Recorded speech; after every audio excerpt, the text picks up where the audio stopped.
नमस्कार। आज का मोटिवेशनल वीडियो है, डर को जीवन से दूर करें। जीवन में बहुत ज़रूरी है कि आप अपने अंदर से डर को दूर कर दें, भय को दूर कर दें, क्योंकि एक समय था जहाँ पर डर के कारण से या डर दिखा कर के काम कराए जाते थे। वो कौन सा समय था? जब व्यक्ति अज्ञानी था, तो वो डर के साए में होकर के काम किया करता था और करवाया करता था। दोनों चीज़ें थी, करता भी वो डर के कारण से था और करवाता भी डर के कारण से था। कोई कैसा डर था उसको? क्यों? अज्ञानता का डर। कैसा डर? अब यदि वो किसी चीज़ को मान रहा है तो वो इसलिए मानता था उस चीज़ को क्योंकि उसे डर लगता था कि इस काम को यदि नहीं किया तो उसका नुकसान हो सकता है। वो चाहे वो पूजा से रिलेटेड चीज़ हो या रिश्तों से संबंधित चीज़ें हों या किसी पारिवारिक संबंध को निभाने की चीज़ें हों या और चीज़ें हों, केवल डर के साए में ही, यहाँ तक कि वो जॉब भी वो जो करता था व्यक्ति, तो वो डर के साए में होकर के करता था कि यदि पिता की बात नहीं मानी और कोई जॉब मिल रही है और वो नहीं करी और उसको एक्सेप्ट नहीं किया तो कहीं ऐसा ना हो कि जीवन में दूसरी जॉब ही ना मिले। इस तरीके का एक वातावरण बनाया गया। इस तरीके की एक चीज़ें रखने की उस समय की स्थिति थी। समाज इसी तरीके से चीज़ों को रखता था। उसका सबसे बड़ा कारण ये था कि जो हमारा समाज था उसमें ज़्यादातर जो लोग थे वो अनपढ़ थे, तो अब उनको समझाने के लिए या तो भय का सहारा लेना पड़ता था या फिर छोटी छोटी पंचतंत्र जैसी कहानियों का सहारा लेना पड़ता था। कहानियों के माध्यम से उनको समझाने की कोशिश करनी पड़ती थी। तो हर समय आदमी कहानी नहीं समझा सकता, कहानी समझाना भी आना चाहिए, तभी आप दूसरे को समझा सकते हैं। तो वो संभव नहीं था। तो इसलिए बहुत सी चीज़ें भय के साए में पैदा कर दी गई, चाहे वो अध्यात्म था या कुछ था। लोग इसलिए पूजा कर रहे थे, चाहे वो हम कहें कि जो कहते हैं कि मूर्ति पूजा हो या फिर वो दूसरी तरह की पूजा हो, यानी जो अन्य लोग करते हैं उस तरह की पूजा हो। किसी भी तरह की पूजा हो, किसी भी तरीके का धर्म हो, उसके पीछे पीछे भय का एक अनुसरण हो रहा था जिसको लेकर के व्यक्ति चल रहा था। और आज भी बहुत सी चीज़ों को आप देख रहे हैं वो भय के कारण से करता था। आज एक ऐसा समय आया 2020 के बाद एक नए भारत का जन्म हुआ, बल्कि हम कहेंगे पूरे विश्व का ही एक नई तरीके से संरचना हुई है। लोगों के अंदर अब जागरूकता जागी। अब लोगों को समझ में आया कि जो कुछ हम कर रहे हैं उसको जानने की भी ज़रूरत है कि क्यों कर रहे हैं। जैसे हाथ धोने की एक प्रथा थी, बड़ी सामान्य सी बात है, हाथ धो करके आप भोजन करें। अब ये बहुत सामान्य सी बात है, लेकिन कुछ लोग इसके विरोध में चले जाते थे। कुछ लोग इसको बिल्कुल इतना ज़्यादा इसका उपयोग करते थे कि जिससे परेशानी होने लगती थी। यानी एक परेशानी की स्थिति ये कि इतना ज़्यादा यानी छुआछूत इतनी अधिक कि जहाँ पर जो आप देखते हैं कि पहले प्राचीन मंदिरों में आज भी कुछ जगह पर ऐसा है कि जहाँ पर महिलाएं जब यदि मंदिर में दर्शन करने जाए तो आगे आगे झाड़ू वाला झाड़ू लगाता हुआ जाएगा। अभी भी वृंदावन में इस तरह की प्रथाएं हैं। हो सकता है कि दक्षिण भारत में भी ऐसी प्रथाएं होंगी। तो उसमें वहाँ झाड़ू लगा कर के जाते हैं और फिर आगे वो पीछे कालीन बिछता जाता है, तब वहाँ घर की और जो स्त्रियाँ हैं, जो गोस्वामी परिवारों की स्त्रियाँ, वो मंदिर दर्शन के लिए जाती थी कि और साथ में कोई देख ना ले इसके लिए उनको सिर्फ एक आँख दिखा करती थी। जो जो एक आँख से वो बाहर देख सकती थी, चाहे उस चक्कर में वो गिर पड़े रास्ते में, लेकिन उसके अलावा उनको उनको मतलब आज तो ये है कि साड़ियाँ इस तरह की होती है कि जिसमें हल्का पर्दा वो होता है जिसके कारण से बाहर दिखाई देता है। पहले साड़ियाँ भी ऐसी होती थी जो कॉटन वगैरह की और सिल्क वगैरह की पहना दिया करते थे, उसमें दिखता नहीं था, उसमें व्यक्ति चलता था तो पूरा वो था, लेकिन वो क्या अतिशयता थी, अति अति की स्थिति थी कि अब यहाँ पर कोई पर्दे की भी आवश्यकता नहीं है, ना ही ये आवश्यकता है कि एक व्यक्ति से ये व्यर्थ का ही हम कह सकते हैं ये कि बेकार में सारी सड़क पर जो है कालीन बिछाया जा रहा है, फिर वहाँ पर जल छिड़का जा रहा है, फिर उस पर से फिर होकर के आगे आगे झाड़ू लगती जा रही है, तब वो मंदिर दर्शन करने जाएंगे। मंदिर दर्शन करने जाना कोई बुरी बात नहीं है, साफ स्वच्छता का ध्यान रखना कोई भी गलत बात नहीं, लेकिन ये तो सोचिए कि आप जिसके लिए इतना कुछ कर रहे हैं उसकी वजह से अन्य लोगों को कितनी परेशानी होती है। जो अन्य लोग वहाँ पर दर्शन करने वाले वो उस समय रुके हुए हैं। ये कोई वीआईपी नहीं है, कोई ऐसा नहीं है कि जहाँ पर मिनिस्टर आ रहे हैं कि जिसको मिनिस्टर को की वजह से उनकी सुरक्षा का प्रबंध की दृष्टि से सुरक्षा की जा रही है। वहाँ बात समझ में आती है भाई सुरक्षा जरूरी है, वहाँ समझ में आती है कभी कभी किसी के लिए विशेष सुरक्षा का इंतजाम किया गया, उसके तहत व्यक्ति को पहुँचाया जा रहा है, वो ठीक है। लेकिन यहाँ पर कोई ऐसा कोई नियम नहीं है, क्योंकि मंदिर जाने वाले जितने भी व्यक्ति होते हैं जनरली वो सब नहा धो करके ही मंदिर के लिए जाते हैं। तो यानी सभी शुद्ध होकर के मंदिर के लिए जा रहे हैं। सभी के मन में जब मंदिर जाने वाला मन होता है तो मन जो है वो उस समय जो कमज़ोर विचार होते हैं, जो अज्ञानता के विचार होते हैं, जो पाप से भरे विचार होते हैं, उनसे मुक्त होता है। मंदिर में व्यक्ति या तो प्रार्थना करने जाएगा, अपनी कुछ मांग रखने जाएगा, क्योंकि ईश्वर से बड़ा कोई नहीं है जिससे कोई कुछ मांग सकता है। निश्चित रूप से जब आप मंदिर जाएं और मंदिर में जब भगवान के दर्शन करें, मूर्ति के दर्शन करें, आंखें खोल करके दर्शन करना चाहिए, आंखें बंद करके दर्शन नहीं करना चाहिए। मूर्ति है किस लिए? दर्शन के लिए है ना। और आपने वहाँ आंख बंद कर ली तो दर्शन कैसे होंगे? वो तो मूर्ति, यदि आपको आंख बंद करके ही दर्शन करने थे तो घर ही अच्छा था, फिर वहाँ मंदिर जाने की क्या आवश्यकता थी? मंदिर आप इसीलिए गए कि आंख मिला करके आप ईश्वर के दर्शन कर सकें, तो वहाँ पर आंख खोल करके दर्शन करने की आवश्यकता है, वहाँ पर वो देखने की ज़रूरत है। वहाँ पर आप सभी स्वच्छता के हिसाब से जा रहे हैं, तो यदि वो एक दूसरी भी चाहे वो गोस्वामी परिवार की हो या किसी ब्राह्मण परिवार, यदि वो भी अपने आप उसमें जा रही हैं मंदिर में दर्शन में, तो कोई ऐसा तो कुछ है नहीं कि कुछ विशेष कर रही हैं, और ना ही इतना बड़ा पर्दा करने की आवश्यकता है। जब पूरा समाज बदल चुका है, सारी चीज़ें बदल चुकी, तब भी उन्हीं पुराने विचारों को चला करके चलना कि नहीं भाई आँख ही सिर्फ आँख नहीं से ज़्यादा कुछ नहीं दिखाई देना चाहिए। ये सब एक तरीके से हम कहेंगे कि ये किस कारण से हो रहा है। कुछ लोग तो इसलिए कर रहे हैं क्योंकि रूढ़िवादिता है, इसलिए कर रहे हैं। कुछ लोग इसलिए कर रहे हैं कि कहीं पराये व्यक्तियों की नज़र ना पड़ जाए, पराये व्यक्तियों की नज़र के लिए ये करना यदि एक स्त्री के लिए, फिर तो पूरे समाज के लिए ही ज़रूरी है।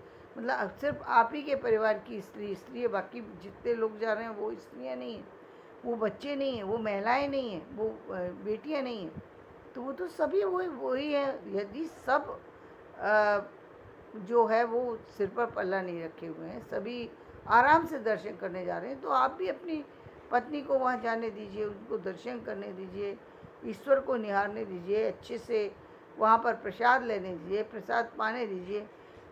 कोई आवश्यकता नहीं है। मंदिर में भगवान के सामने आप अपनी श्रेष्ठता को प्रदर्शित नहीं करने जा रहे हैं, बल्कि ईश्वर के सामने, ईश्वर से बड़ा कोई नहीं है, तो ईश्वर के सामने तो व्यक्ति को नतमस्तक होकर के जाना चाहिए।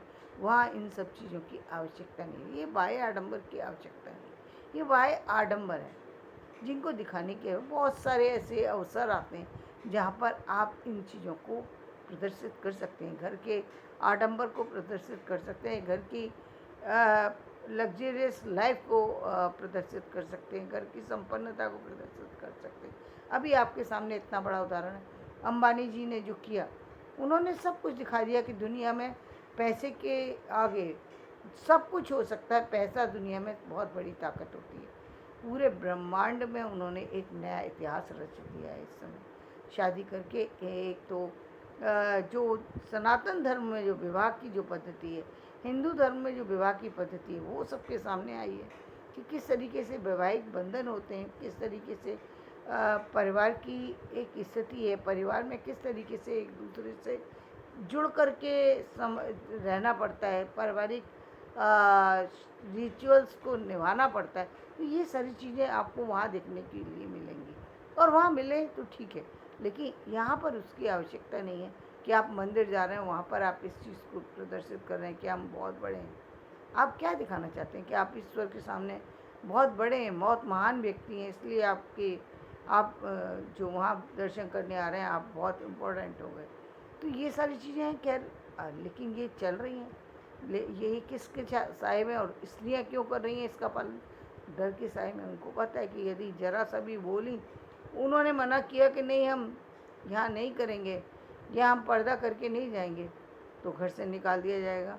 कुछ और भी हो सकता है, जैसे कि अभी भी गोस्वामी परिवारों में ऐसा है कि जो पंडित लोग हैं वो खाना बनाते हैं। विधवा महिलाएं बना सकती हैं, जो जिनके पास छोटे बच्चे नहीं हैं, और जब तक वो भोजन बनाएंगी मंदिर के अंदर, किचन के अंदर, तब तक वो बाहर नहीं आ सकती।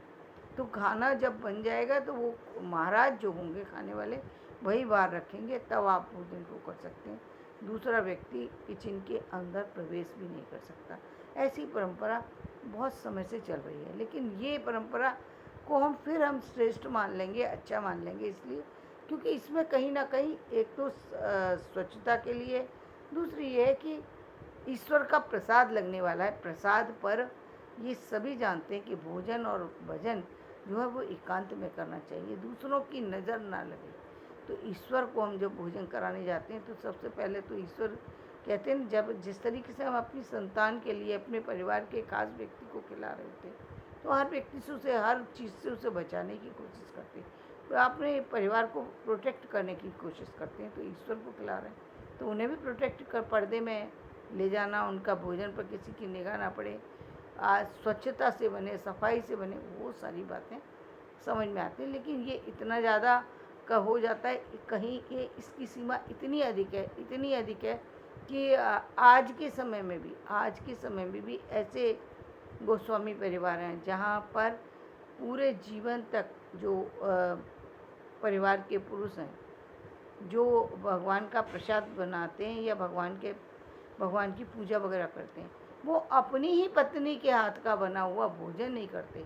पूरी ज़िंदगी साथ रहते हैं, सब कुछ होता है, लेकिन अपनी पत्नी के हाथ का खाना इसलिए नहीं खाते क्योंकि पत्नी अपने मायके में जाकर के खाना खाएगी। तो यहाँ सिर्फ डर के कारण से पत्नी अपना जीवन चला रही है, यहाँ कोई रिश्ता नहीं है। ये वैवाहिक संबंध की तो पहचान नहीं है, या डर की वजह से रिश्ता होता है। ये जीवन से, इस तरीके के जीवन के जो डर हैं, जो छोटे छोटे डर हैं, जिनकी आवश्यकता ही नहीं है, इसका कोई महत्व ही नहीं रह जाता। मतलब यहाँ पर बोलने की आवश्यकता है कि भाई ये क्या है कि आप सारे संबंध निभा रहे हैं लेकिन खाना नहीं खा सकते। आप पत्नी के हाथ का क्यों नहीं खा सकते? क्योंकि पत्नी जो है अपने माँ के घर का बना हुआ भोजन करे, बाहर का तो आदमी छोड़ सकता है, लेकिन माँ के ही घर का ना भोजन करे तो ये तो पॉसिबल नहीं है। और इसलिए वो पूरी ज़िंदगी, यहाँ तक कि डेथ तक हो जाती है, तब भी वो कभी उन्होंने अपनी पत्नी के हाथ का भोजन ही नहीं करा। तो ये एक अज्ञानता की निशानी है। इसको हम यही कहेंगे कि अज्ञान और के कारण से तो ये समाज में चलता चला आ रहा है। और जो स्त्रियां करती हैं वो डर के साए में इस काम को, इस जीवन को चलाती हैं। उनका डर है कि कहीं परिवार ना छूट जाए। परिवार को बचाने के लिए ये बहुत बड़ा त्याग है कि आप परिवार में रह रहे हैं, फिर भी ना समाज की किसी चीज़ को अनुभव कर सकते हैं, ना सामाजिक सुखों का अनुभव कर सकते हैं। एक तरीके से आप समाज के सारे सुखों से वंचित हैं। यदि आप उस पद्धति को अपनाते हैं तो अपने माता पिता, परिवार, पड़ोसी, किसी के घर का कभी भी भोजन नहीं करेंगे, यानी उनसे वंचित हो जाएंगे, कभी भी जीवन भर उनके घर नहीं जाएंगे। अब ये तो पराकाष्ठा हो गई, ये पराकाष्ठा है। तो यहाँ पर किस चीज़ की ज़रूरत है? समझने की, ज्ञान की ज़रूरत है। ज्ञान के ना होने के कारण से ये अज्ञानता थी। हो सकता है अब कुछ कम हो गई हो, कुछ ही रह गई हो, लेकिन ऐसी अज्ञानता अभी भी भरी हुई है।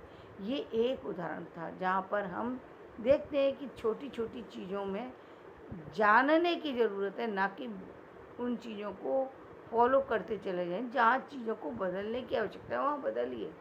पहले भोजन जो बनता था वो ज़मीन पर बैठ कर के बनता था। और दूसरी एक और चीज़ थी, खड़ाऊ पहन कर के घर के अंदर चलने की एक प्रथा थी। तो खड़ाऊ जो होती है, क्योंकि वो एक लकड़ी की बनी होती है, इसलिए आप उसको बाहर पहन करके नहीं जा सकते, इसलिए वो आपके केवल घर का ही हिस्सा बन के रह जाती है। तो आप उसको बाथरूम में नहीं ले जा सकते, इसलिए वो शुद्ध रह जाती है। आप जब बाथरूम से बाहर आएंगे तो आपको पैर धोना है, क्योंकि आपको पैरों में खड़ाऊ डालनी है। तो आपको स्वच्छता के साथ साथ आपकी सुरक्षा भी करती है, यानी आपको ठंडी और गीली जो ज़मीन होती है उससे भी बचाव करती है आपका। तो वो एक पहन कर के चलने से आपके कई सारी सी और भी जो तरह तरह के जो दर्द जो हम आज देख रहे हैं, कि जो हमारे हड्डियों से रिलेटेड जो जो प्रॉब्लम हो रही है, वो भी पहले नहीं हुआ करती थी। हमने खुद अपनी आँखों से ये सब चीज़ें देखी हैं कि उस समय ये सब चीज़ें नहीं थी कि तकलीफ़ें हों, बीमारियाँ हों, ये सब चीज़ों से लोग दूर थे। क्यों दूर थे? क्योंकि ये चीज़ कहीं न कहीं परिवार में जो है आपकी एनर्जी को बनाए रखती है। जब हड्डियों से ये खड़ाऊँ जब आप पहन कर चलते हैं, तो उसका जो टकराव होता है वो आपकी हड्डियों में कहीं न कहीं वो जो शिथिलता आ जाती है उसको कहीं न कहीं दूर करते हैं। तो कुछ चीज़ें अच्छी भी हैं, कुछ चीज़ें गलत भी हैं। अब जहाँ पर बैठ कर के नीचे बैठ कर के भोजन करने की परंपरा थी, वो भी इसलिए थी क्योंकि परिवार बड़ा है, तो परिवार बड़ा है तो निश्चित रूप से एक साथ 30-40 लोग बैठ कर के टेबल पर नहीं खा सकते, क्योंकि टेबल पर बहुत बड़ा टेबल होना चाहिए। फिर वो तो एक तरीके से फिर मैस हो जाएगा। यदि 30-40-50 लोग एक साथ बैठ कर के खाएँ तो वो काफ़ी बड़ा टेबल चाहिए, तो वो पॉसिबल नहीं होता घर के अंदर। तो ज़मीन में बैठ कर के खिलाने की प्रथा थी। एक साथ भोजन करना, समय पर भोजन करना, ये सारी चीज़ें, कुछ चीज़ें सही हैं, कुछ चीज़ें गलत हैं। कुछ चीज़ें गलत कहाँ हैं? अब 9 बजे व्यक्ति को जहाँ ऑफिस जाना है वहाँ तो समझ में आता है कि भाई 9 बजे आप इन सब चीज़ों को कर ले रहे हैं, लेकिन जो व्यक्ति रात की ड्यूटी करके आया है वो सुबह 9 बजे कैसे कर सकता है? नहीं कर सकता। तो कुछ चीज़ों को डर के साए से निकल कर के सोचने की आवश्यकता है। समाज में डर को हटाइए, जो बातें जैसी हैं बोलिए उनके लिए। बोलने पर निश्चित रूप से लोग आपको इग्नोर भी कर सकते हैं, आपका अपमान भी कर सकते हैं। मैंने खुद बहुत सारी ऐसी चीज़ों को सहा अपने परिवार के अंदर।